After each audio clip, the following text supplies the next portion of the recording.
بسم اللہ الرحمن الرحیم۔ عزیز طلباء السلام علیکم۔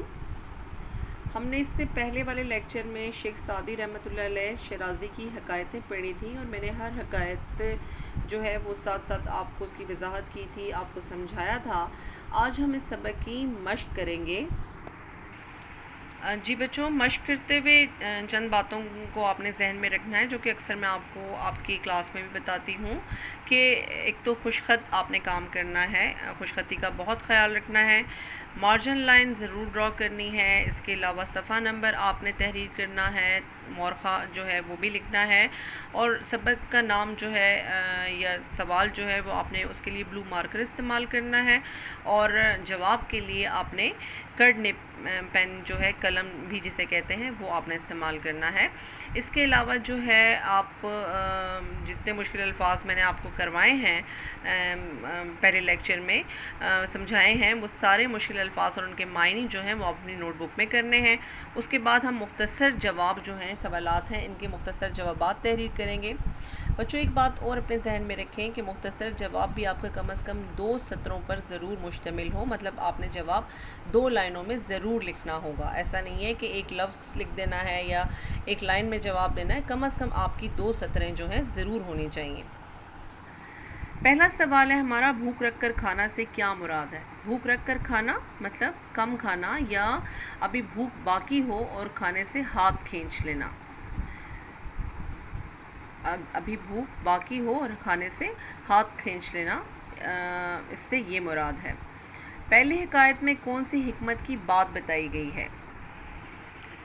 جی بچوں یہ ہماری پہلی حکایت ہے اور اس میں ہم دیکھتے ہیں کہ یہی بھوک رکھ کر کھانا جو ہے اسی کی طرف اشارہ ہے کہ اگر انسان کم کھاتا ہے یا بھوک رکھ کر کھاتا ہے تو وہ تندرست اور توانا رہتا ہے، اور کم کھانا انسان کے دماغ کو بھی تقویت دیتا ہے، یعنی انسان کا دماغ جو ہے وہ اس کو طاقت ملتی ہے، اور کم کھانے والے کا باطن بھی مضبوط ہوتا ہے، یعنی وہ روحانی طور پر بھی مضبوط ہوتا ہے۔ اس کے علاوہ جو ہے کم کھانا جو ہے اس سے اس کی وجہ سے انسان جو ہے وہ اس کی قوت مدافعت بڑھتی ہے، وہ بیماریوں کا مقابلہ کر سکتا ہے۔ اس لیے کہتے ہیں کم کھانا چاہیے لیکن اچھا کھانا چاہیے۔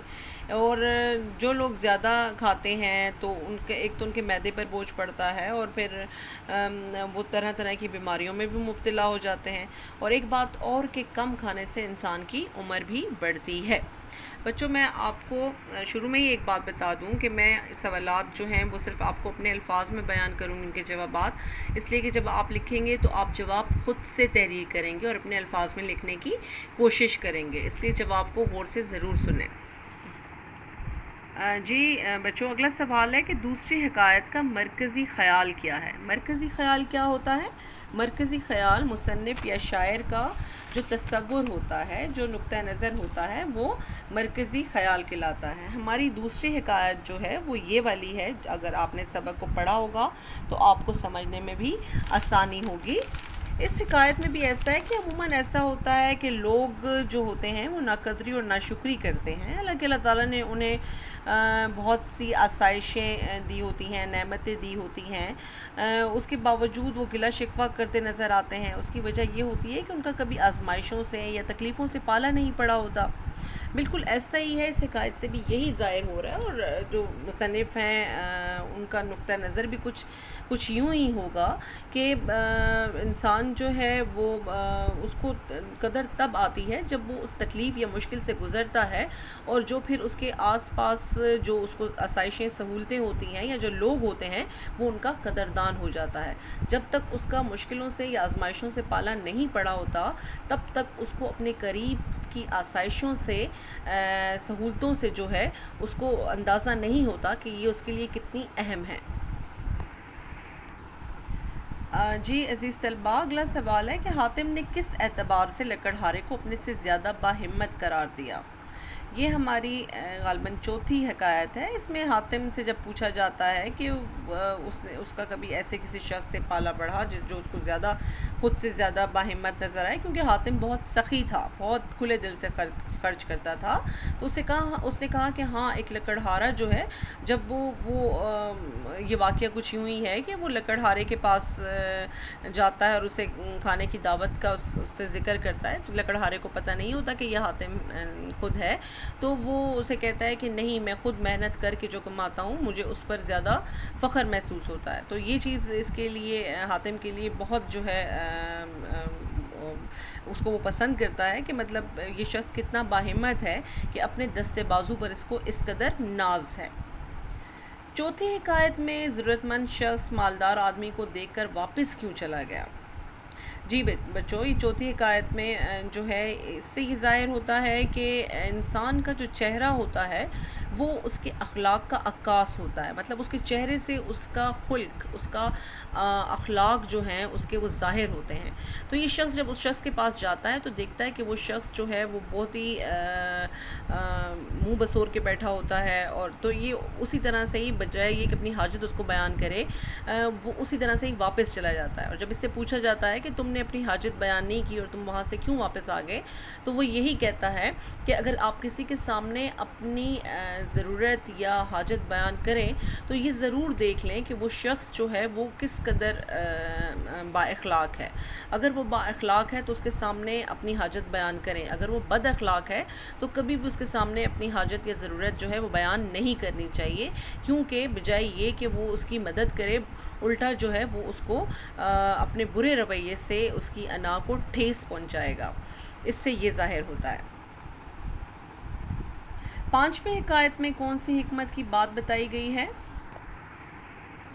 جی بچوں، یہ ہماری پانچویں حکایت ہے، اور اس سے یہ ظاہر ہوتا ہے کہ انسان کو ہمیشہ اپنے برابر کے لوگوں سے تعلقات استوار کرنے چاہیے، اور اگر مجبوراً اسے اپنے سے معتبر، دولت مند یا زیادہ کسی اعلیٰ شخص سے تعلق رکھنا بھی ہو تو وہ اپنی اوقات کو اسے نہیں بھولنا چاہیے، اور اپنے اور شخص کے درمیان ایک فاصلہ ضرور رکھنا چاہیے۔ اپنے تعلقات جو ہیں اس کو اس طرح سے استعمال کرنا چاہیے کہ اس شخص کے بیچ اور آپ کے بیچ ایک حد جو ہے وہ ضرور رہے، تاکہ انسان جو ہے بعد میں اپنے کیے پر پچھتائے نہ۔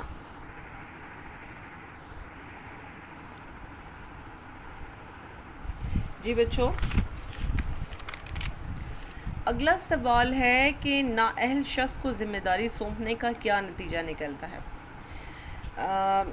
یہ بھی میں نے آپ کو ویسے تو بتایا بھی تھا، لیکن میں دوبارہ سے بتاتی چلوں گی کہ یہ جو ہے کہ اگر ہم کسی نااہل شخص کو، یا جو شخص اس چیز کے قابل نہیں ہوتا، قابلیت نہیں رکھتا اس کام کی، اگر ہم اس کو کوئی کام سونپتے ہیں تو وہ کیا کرے گا کہ بجائے اس کام کو بہتر کرنے کے اسے خراب کر ڈالے گا۔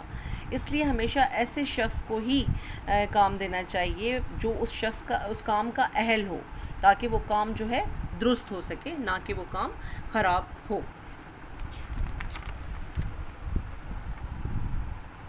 اگلا سوال ہے کہ شیخ سعدی رحمۃ اللہ شیرازی کی ان حکایات سے کون سی اہم باتیں اجاگر ہوتی ہیں؟ تفصیل سے بیان کریں۔ بچوں، ہر اس میں جو ہے آپ کے لیے کچھ نہ کچھ سبق تھا۔